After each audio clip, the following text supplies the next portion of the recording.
come back from 3-0 and pull this off? Well, I don't know if there's a recipe. I don't know if there's something you can hang your hat on, other than you cannot quit believing when you're in any situation. Momentum swings in the playoffs are so drastic and they mean so much that when you're able to get one, you start to believe, and it sends a different message to the opposition.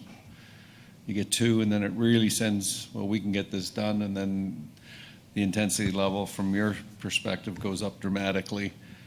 And, we just found a way and willed it across the line in the end. So it's a great achievement for our players, and we should feel good about ourselves. But the next one will be the most important one. It'll be the toughest one in their building. Randy, as you're standing on the bench there for the goaltender interference challenge in the last minute, what you're watching on the monitor, what's going through your head? To me, it was more about how our player got there. How did he get to the ice surface, and how did he get tangled up with their goaltender at all? And I clearly saw that once he was pushed into that area, and then it's a whole different scenario. And it's one of those where, you're holding your breath that hopefully they see it the same way. But, as we know, sometimes things don't go your way, but tonight they went our way. Did you have a confident feeling either way? I mean, the response from the Oilers is that they really don't know what goaltender interference is anymore. I've said enough about what they think and what they do. I'll just leave it up to the other people that are in charge of making the decisions. We live by their decisions, and we cannot change or influence their decisions. Those people that are making those calls make it on a consistent basis, and they don't tell me, as I stated earlier, how to coach or who I'm supposed to put on the ice, so I'm not going to tell them how to do their job.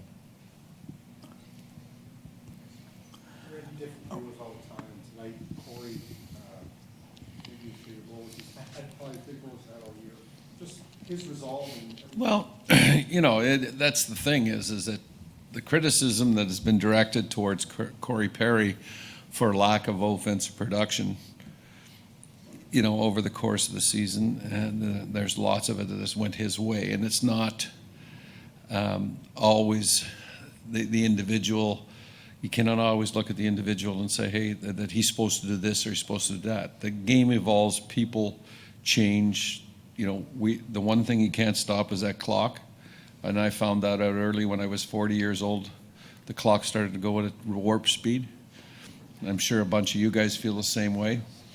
But I don't know, some of you probably don't. You won't admit it. But when the older you get, it just seems that the clock speeds up. And it's for a hockey player. And I remember going through my latter years as a player that the seasons went by so quickly and the time went by so quickly. And the things that you were able to accomplish, a year ago or a year and a half ago aren't the same things you can accomplish now. But he still made a huge contribution to our hockey club. I think he was third in scoring and points. He was, part of our power play for the first 40 games of the year, and he was a big part of that and all those things. And he scored big goals in different situations, not only for us, but Team Canada, Olympics, World Championships. So why would we think that he can't do it now?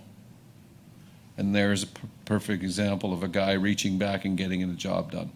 Randy, what you did tonight, according to the release we got, had never been done before. A team scoring 3 goals in the last 4 minutes to force a game into overtime in the Stanley Cup. What does it say about this team? What was going through your mind? Did you tell them anything? Is it something you did that allowed them to do it? No, I could say I did this and I did that, but I really did nothing. All I tried to do is, as a coach, you just try to make sure that you set your people up, that they knew we knew we were going to have to pull our goaltender earlier than normal. So we pulled him. And our mindset in that situation is based upon, if we don't get the one, the game's over. So once we got the one, then all of a sudden it became the ice started to tilt in our favor, and and they were set sitting back, not so much sitting back, but they were a little bit stunned by it, and that's what happens is that the emotions and the momentum flows in the game. We're all going, from my perspective, or our team's perspective, was going a lot more in their direction than ours until probably 12-minute marker, 10-minute mark of the third period, and we started to get more pucks directed towards the net with traffic. We did more with the puck through the neutral ice. We had a great period, but we had a terrible first period, but we had a terrible second period. So. What does it say about your team to do something that's never been done in NHL history?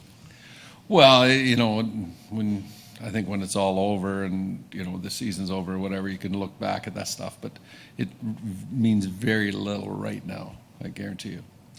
Coach, you've known Ryan Getzlaf and Corey Perry for a long time, and a recurrent theme now is having the right mentality, handling adversity, not panicking, staying composed.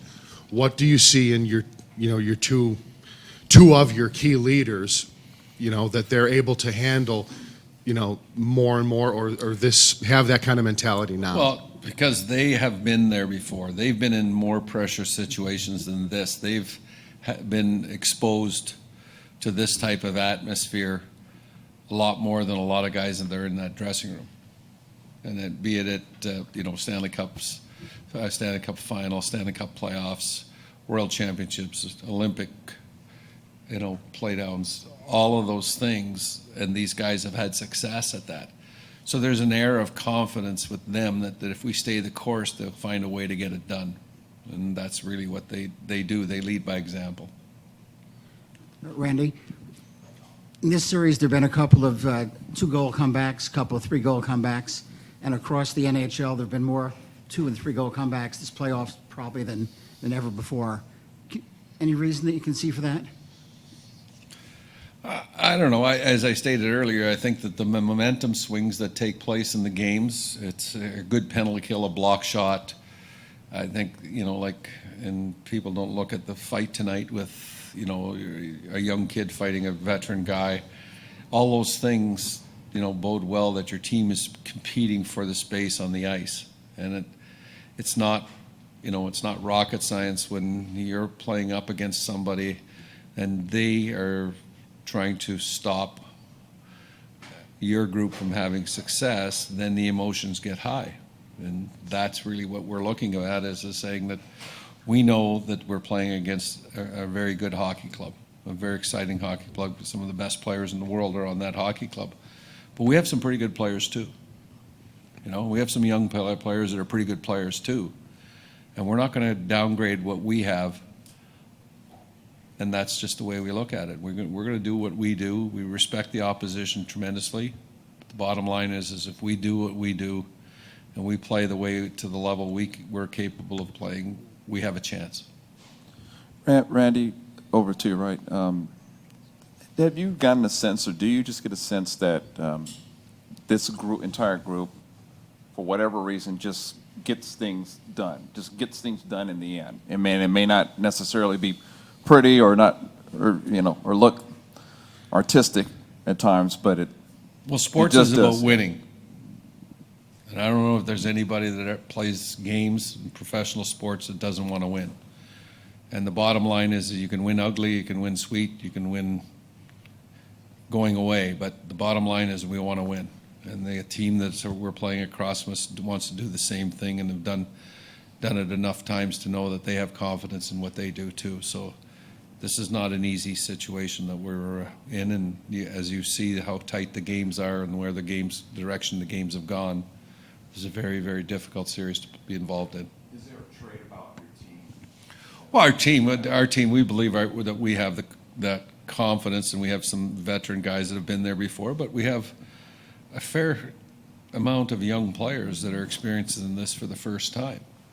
And the whole thing that we've tried to sell, and I've said it numerous times in front of you guys, and I'm going to say it again, it's about getting better. Just get better. Can we play better in this game than we did in the last game? What we're going to be presented with. Get better every game. And some games there's setbacks, but in other games there's different ways of coming back. And we've had a penance for being able to come back in the 2 games specifically in the playoffs, one against the Calgary Hockey Club, and then here tonight. But that doesn't give us anything other than we won the hockey game. Bottom line, we've got to find ways to win.